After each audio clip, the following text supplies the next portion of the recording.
Welcome to a brand new series and other series. So we've got two series happening starting now. How exciting!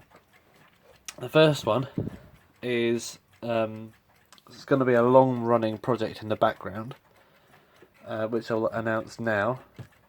And the next video, because they're going to do two separate videos, because they'll start their series off with those videos, and that will be a. I can't remember what I said. Did I say about the both projects? I can't remember. Anyway, the background project. Look at that. This is a really early Metamec clock, and I got it on eBay. Yeah, you can see my reflection. Let's not do that. I've got this on eBay. It arrived today. You can see it says Metamec Electric or a Metamec Elect on it, because part of the thing flaked off. I'll explain that in a second. And it's like a really early model, and it's actually quite a rare model as well. I haven't found another one like it. If anyone knows about Metamec enough so that they can actually tell me how old this is, what it is, and when it is introduced. I think it's like an office clock or something.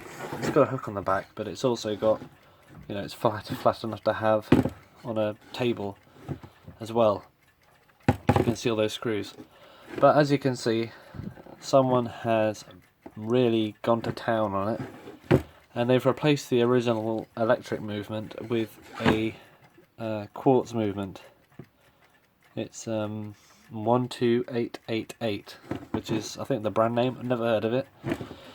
It's a quartz movement, and that will not be in here for long. As you can see, the terminals are really corroded, and I'd rather not have a quartz movement in here.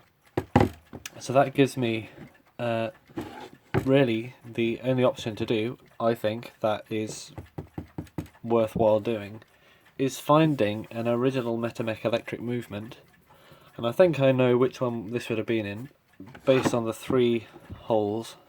You can see a slight round outline as well. It would have been the old style Bakelite back one, and it would have had a shaft with a knob on the top to change the time and set the hands. The reason I say there's a shaft coming at the top is because I have seen another one like this. I haven't seen another one the same. It's also been converted to quartz, but for some reason they left the original something sticking at the top, a knob sticking at the top, which makes me think that hole would have had a shaft for starting and changing the hands. But I think the person who did this tried to keep the original look by cutting the hands to look like the original ones, because these aren't the original hands. Well, I've already done some bit of work on this one already, and that involved taking the bottom off. As you can see, there's only two screws, the other two are over there. Taking the bottom off, getting the glass out, because it's covered in silicon sealant, which I've been trying to remove. I'll put it back together now just to show you what we're dealing with here.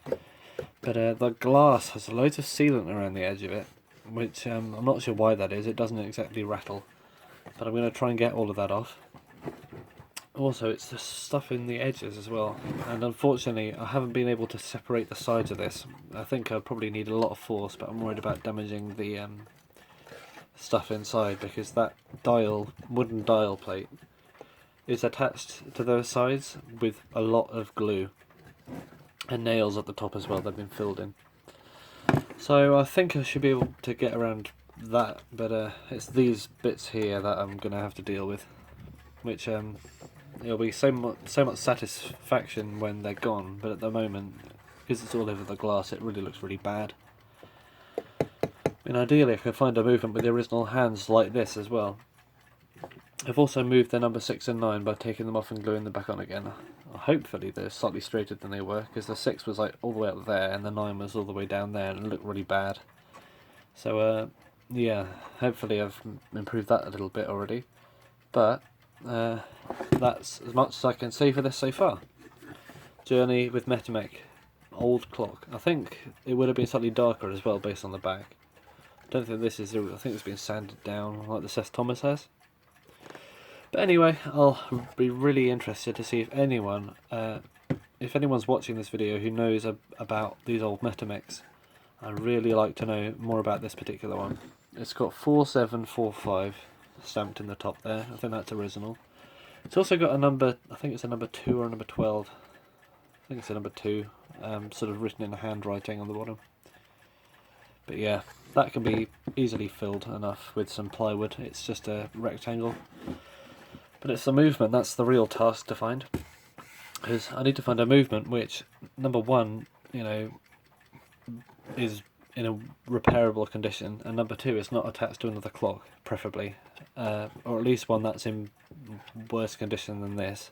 Because I don't want to go taking apart a good clock to put one of these movements inside when this one's already in worse condition. Ideally, a loose movement that someone's... you find them on eBay a lot, big bundles of these movements that people who've had stuff like this replace them with quartz movements. I'm not a huge fan of that, personally. You know, electric ones are more accurate, actually. But oh well. I've finally captured one, hopefully going to return it to its original glory. And that will be a really nice, rarer clock to have around. It's all wooden, with a glass front. Just adjust this. I really don't like these quartz movements, they're so fiddly to adjust. And I can't test this one because there's so much rust in the battery contacts. Yeah. So that's that. What else was going to say? The label on the front says Metamec Electric, so I know it would have been electric rather than, I think some of them had wind up Westclox movements or Smiths or something. Or John D. Francis. I think those were the three they used. And when I was putting the glue on, I blew on it and a bit flaked off. So I stabilised the rest of the label with a tiny drop of glue and patted it around. That's already safe now, but shame we lost the R. You can see that. Probably not. Hang on a minute. You can see the hands as well. Already. I don't think the camera will focus on that. But yeah, any info will be greatly appreciated. So I'm going to end this video now. And in the next video, which will be out probably at the same time, we'll be announcing the next project. Oh, what's that? You're going to see it anyway, there's no point spoiling it now.